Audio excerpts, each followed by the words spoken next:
Hi everyone, my name is Sami Laiho.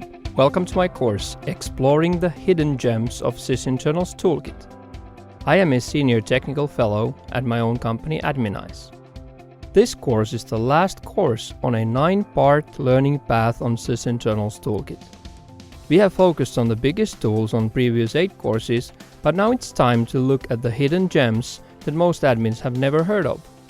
Sysinternals Toolkit has more than 100 tools, but 90% of downloads are just for 5 different tools.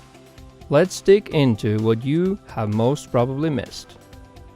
Some of the major topics that we will cover include how to remotely manage Windows with PS tools, how to make your battery last longer by learning how the CPU works, how Sysinternals tools can make you more efficient at your work.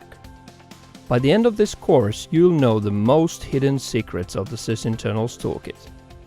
Before beginning the course, you should have viewed the 8 first courses on this learning path on the Sysinternals Toolkit on Pluralsight.